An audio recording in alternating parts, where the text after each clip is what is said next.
Tutup mata Anda sejenak, tarik napas dalam-dalam. Lepaskan semua beban dan kebisingan kota yang melelahkan. Hari ini, kita tidak akan memikirkan tenggat waktu, lalu lintas, atau masalah duniawi. Kita akan melakukan perjalanan jauh, sangat jauh, melampaui awan, melampaui langit biru, menuju lautan bintang yang tak bertepi.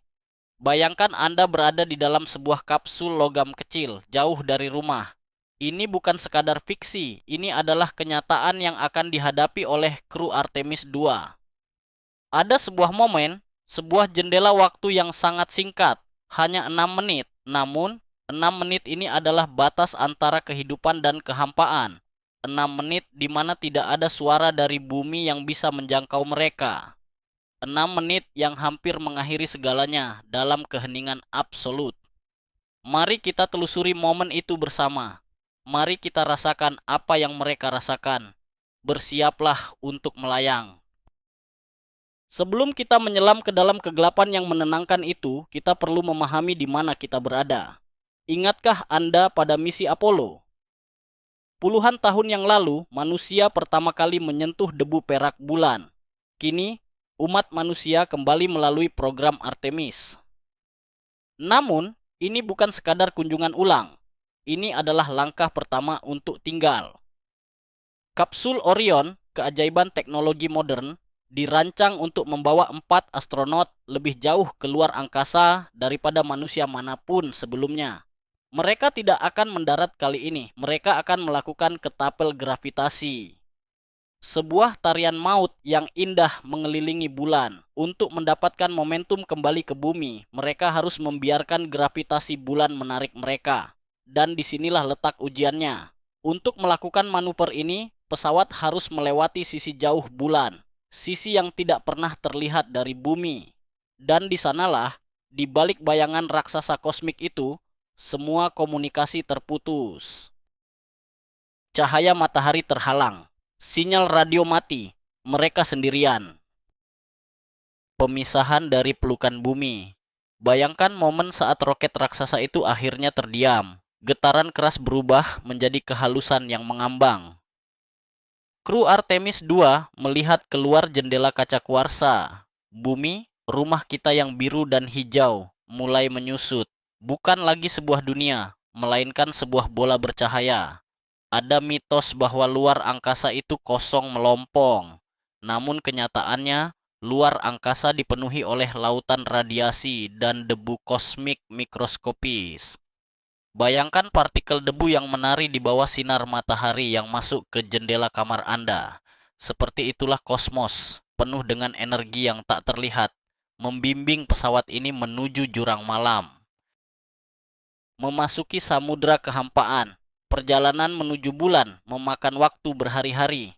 Waktu mulai kehilangan maknanya. Tidak ada pagi, tidak ada malam. Hanya kegelapan abadi yang dihiasi berlian tak berkedip. Di dalam kabin, suara kipas pendingin menjadi satu-satunya melodi. Bayangkan Anda berada di dalam kapal selam yang menyelam ke palung laut terdalam. Tekanan dari luar begitu besar, namun di dalam ada kedamaian yang aneh. Matahari bersinar terang, namun tidak ada udara untuk menyebarkan cahayanya. Cahaya dan bayangan memiliki batas yang sangat tajam, menciptakan ilusi optik yang menghipnotis mata yang lelah. Bayangan bulan mulai membesar. Setelah berhari-hari mengarungi kekosongan, sebuah bola abu-abu raksasa mulai menelan bidang pandang. Bulan tidak lagi tampak seperti koin perak di langit malam. Ia adalah dunia yang nyata, penuh dengan luka dan kawah.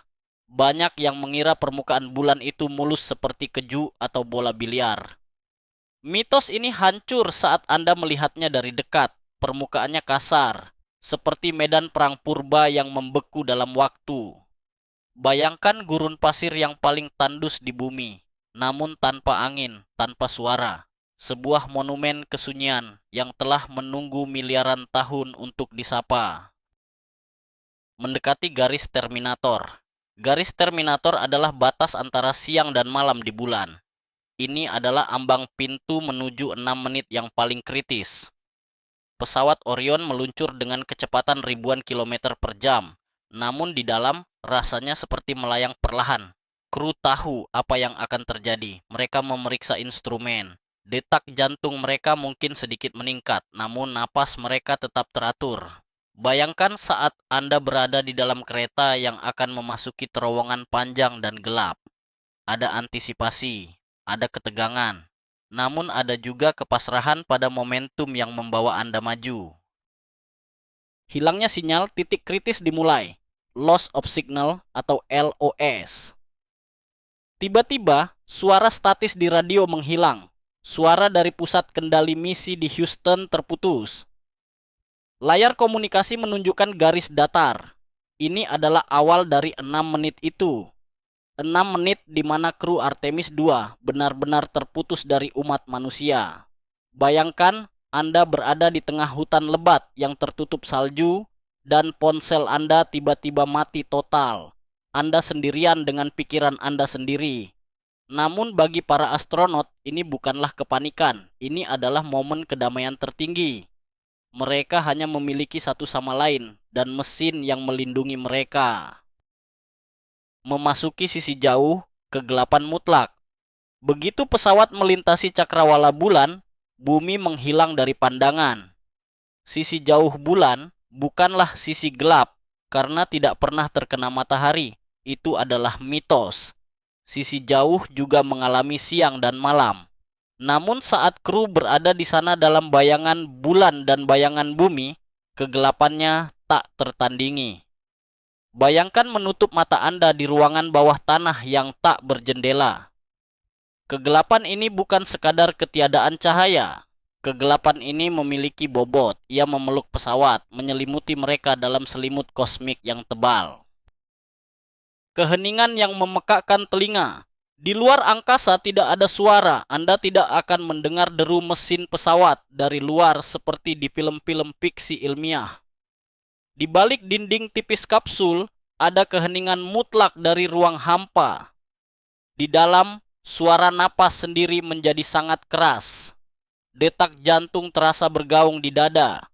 Bayangkan Anda berada di dalam ruang kedap suara anekoik, di mana satu-satunya suara adalah aliran darah di telinga Anda sendiri. Keheningan ini bisa membuat seseorang gila atau sebaliknya membawa pada tingkat meditasi yang paling dalam. Pemandangan kawah dari sisi yang tersembunyi hanya diterangi oleh cahaya bintang. Mata manusia mulai beradaptasi dengan kegelapan. Di bawah mereka, hanya beberapa puluh kilometer jauhnya, terbentang topografi sisi jauh bulan. Lebih kasar, lebih brutal daripada sisi yang menghadap bumi. Kawah-kawah saling bertumpuk. Bayangkan melihat dasar samudra yang mengering, dipenuhi dengan kawah meteorit raksasa. Tidak ada lautan basalt halus. Ini adalah wajah bulan yang menahan pukulan asteroid demi melindungi bumi. Sebuah perisai purba yang bisu. Terputusnya tali psikologis dengan bumi. Untuk pertama kalinya dalam hidup mereka, manusia-manusia ini berada di tempat di mana bumi tidak bisa dilihat. Semua orang yang pernah mereka cintai, semua sejarah, semua lautan dan gunung, tersembunyi di balik dinding batu sejauh ribuan kilometer. Efek psikologisnya sangat luar biasa. Ini bukan agorafobia. Ini adalah perasaan terlepas sepenuhnya dari akar keberadaan. Bayangkan layang-layang yang benangnya tiba-tiba putus, melayang bebas di langit yang sangat luas, tanpa tahu kemana angin kosmik akan membawanya. Tarian radiasi kosmik di dalam mata. Di luar magnetosfer bumi dan tidak terhalang oleh atmosfer, pesawat terpapar radiasi kosmik tingkat tinggi. Meskipun pesawat memiliki perisai, partikel berenergi tinggi tetap menembus. Saat astronot menutup mata mereka dalam kegelapan, mereka melihat kilatan cahaya putih atau biru. Ini disebut fosfen. Mitosnya, kegelapan luar angkasa itu murni hitam. Kenyataannya, radiasi berinteraksi dengan cairan mata mereka.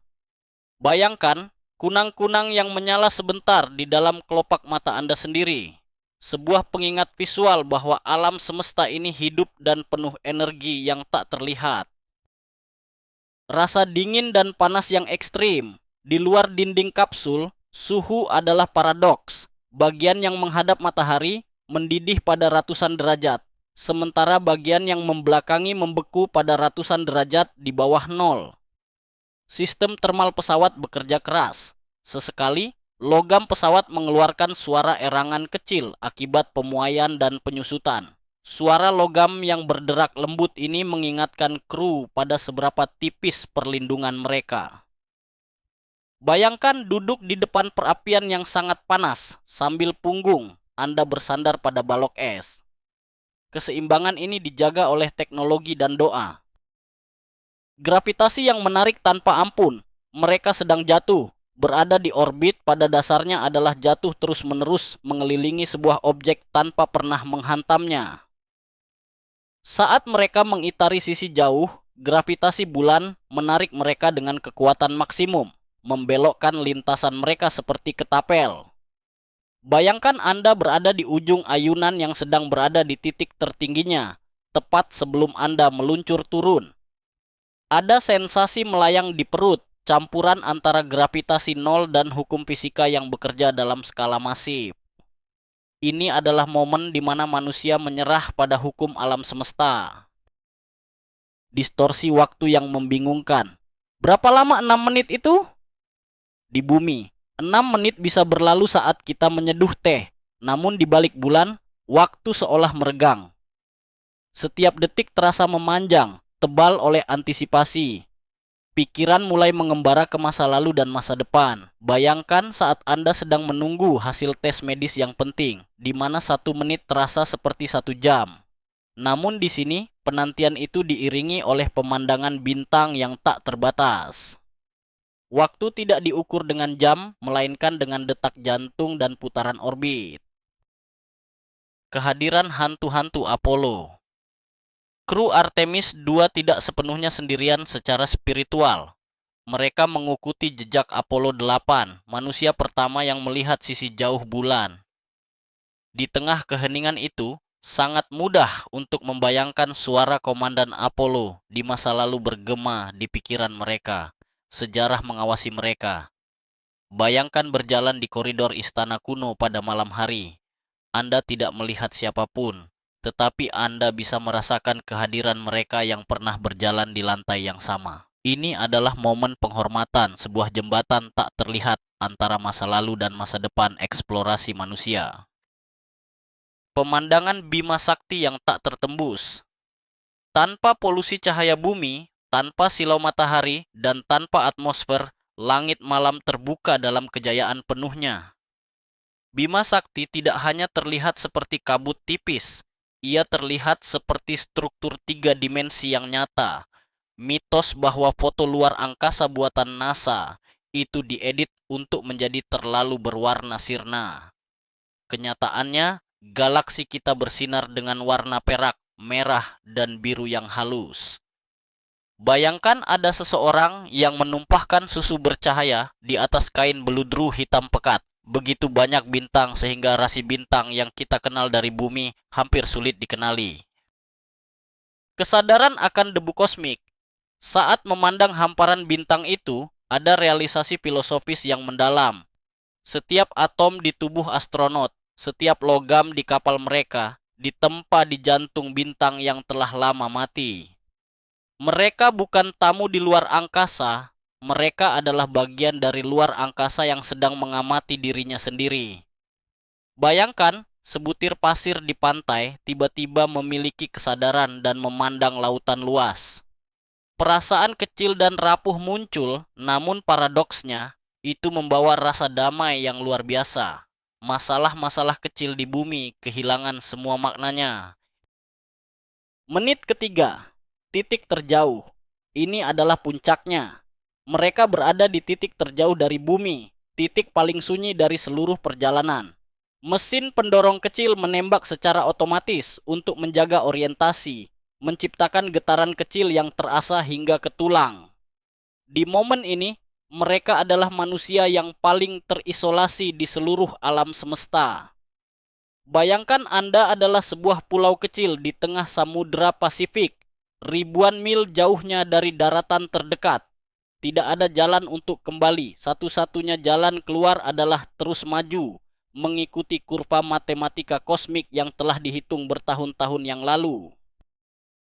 Menjaga kewarasan di ruang sempit. Kabin Orion tidaklah luas. 4 orang berbagi ruang yang kira-kira sebesar 2 mobil minivan. Namun, dalam ketiadaan gravitasi, ruang digunakan dalam 3 dimensi. Anda bisa tidur di langit-langit atau bekerja di dinding. Mengelola psikologi dalam kondisi ekstrem ini sangat penting. Mereka berlatih untuk tidak membiarkan klaustrofobia menang. Bayangkan Anda terjebak di dalam tenda kecil saat badai salju di luar. Anda harus menemukan kenyamanan dalam keterbatasan. Keheningan sisi jauh bulan memaksa mereka untuk melihat ke dalam diri mereka sendiri, menemukan kedamaian batin. Persiapan untuk kembali. 6 menit hampir berakhir. Komputer di dalam pesawat Orion terus memproses jutaan perhitungan per detik. Apakah manuver ketapel ini berhasil? Apakah sudutnya tepat? Jika salah satu derajat saja, mereka bisa terlempar ke luar angkasa yang dalam. Tak pernah kembali. Ketegangan kembali merayap. Bayangkan seorang pemanah yang telah menarik busurnya hingga batas maksimal, menahan napas sebelum melepaskan anak panah. Mereka adalah anak panah itu, dan gravitasi bulan adalah busurnya. Semua bergantung pada hukum fisika yang tak kenal ampun. Cahaya pertama di cakrawala bulan, perlahan di kejauhan. Kurva bulan mulai memancarkan cahaya halus. Ini adalah korona matahari yang mulai terlihat saat pesawat bergerak mendekati sisi yang terang. Garis terminator terlihat lagi, mengubah kegelapan menjadi abu-abu. Bayangkan fajar setelah malam musim dingin yang paling panjang dan gelap. Secercah cahaya itu bukan hanya tanda perubahan hari, itu adalah tanda kehidupan, tanda bahwa orbit mereka benar, tanda bahwa mereka akan segera melihat rumah lagi. Menit kelima, mengantisipasi kebangkitan sinyal. Kru memakai headset mereka lebih rapat. Mereka menunggu suara statis dari radio. Suara statis yang di bumi mungkin menjengkelkan, di sini akan menjadi suara yang paling indah. Itu adalah suara koneksi. Mitos bahwa komunikasi antariksa selalu jernih terbantahkan di sini. Sinyalnya harus berjuang menembus radiasi dan jarak sejauh hampir 400.000 kilometer. Bayangkan Anda sedang menyetel radio tua dengan putaran manual, mencari gelombang stasiun favorit Anda di tengah suara mendesis. Mereka sedang mencari suara bumi. Kembalinya kehidupan, suara dari Houston. Dan kemudian, itu terjadi. Sebuah kresek pelan di telinga. Sebuah suara yang distorsi, namun sangat dikenal. Orion, ini Houston. Kami mendengar Anda. 6 menit telah berlalu. Putusnya komunikasi telah berakhir. Ketegangan yang mengendap di bahu kru menguap seketika. Bayangkan Anda menyelam dan menahan napas terlalu lama, dan akhirnya wajah Anda menembus permukaan air, mengambil napas dalam-dalam. Oksigen bagi jiwa mereka adalah suara manusia lain dari jarak ratusan ribu kilometer. Pemandangan Earthrise yang legendaris. Begitu komunikasi pulih, pesawat terus berputar, dan di atas cakrawala bulan yang tandus, sebuah permata biru perlahan terbit. Ini adalah Earthrise. Bumi yang terbit. Mitosnya, bumi terlihat sangat besar dari bulan. Kenyataannya, bumi terlihat cukup kecil untuk ditutupi oleh ibu jari Anda jika lengan direntangkan. Bayangkan kelereng biru terang yang mengambang di lautan tinta hitam pekat. Melihat bumi dari jarak ini menghancurkan semua ego. Di kelereng kecil itulah seluruh sejarah umat manusia terjadi. Perasaan lega yang tak terlukiskan. 6 menit terberat telah dilewati. Kematian yang mengintai dalam kegelapan telah berlalu. Pesawat mereka kini dalam lintasan pulang. Kelegaan ini bukanlah sorak-sorai yang keras, melainkan helaan napas yang panjang dan senyum yang tertahan. Bayangkan Anda baru saja mendaratkan pesawat dalam cuaca badai yang parah, roda menyentuh aspal dengan lembut. Ada kepuasan bercampur dengan kelelahan yang ekstrim. Mereka telah menatap wajah jurang kekosongan, dan jurang itu membiarkan mereka kembali. Namun, Ancaman belum benar-benar berakhir. Kembali ke bumi memiliki tantangannya sendiri. 6 menit di balik bulan mungkin sunyi, tetapi menit-menit masuk kembali ke atmosfer bumi adalah neraka api. Pesawat harus menabrak atmosfer pada kecepatan Mach 32. Ini akan menciptakan perisai plasma di sekitar kapsul yang begitu panas sehingga memblokir sinyal sekali lagi. Bayangkan Anda membungkus diri Anda dalam bola api yang melesat dari langit. Sisi jauh bulan adalah ujian mental, tetapi reentry adalah ujian fisik yang brutal. Tekanan G-force saat pulang. Saat menembus udara, perlambatan akan sangat ekstrim. Berat badan astronot akan terasa berlipat ganda, menekan dada mereka hingga sulit bernapas. Jika keheningan bulan membebaskan mereka dari gravitasi, atmosfer bumi akan menarik mereka kembali dengan kekuatan yang menghancurkan. Bayangkan ada gajah yang duduk tepat di dada Anda, sementara Anda mencoba bernapas. Ini adalah harga yang harus dibayar untuk kembali ke rumah. Gravitasi menagih hutangnya dengan keras. Plasma yang menyala di luar jendela. Selama reentry, jendela pesawat akan memancarkan cahaya oranye dan merah muda yang menyilaukan. Udara di luar tidak terbakar melainkan terkompresi hingga menjadi plasma. Ini adalah kebalikan dari kegelapan bulan. Ini adalah ledakan cahaya dan panas. Bayangkan Anda terjebak di dalam perut naga yang sedang menyemburkan api, namun Anda dilindungi oleh lapisan perisai panas setebal beberapa inci. Ini adalah momen di mana teknik sipil dan sains material menjadi batas tipis pelindung nyawa. Parasut yang mengembang. Setelah menembus neraka plasma, di ketinggian yang aman, ledakan kecil akan melepaskan parasut. 3 payung raksasa berwarna oranye dan putih akan mengembang di langit biru bumi. Kecepatan jatuh menurun drastis.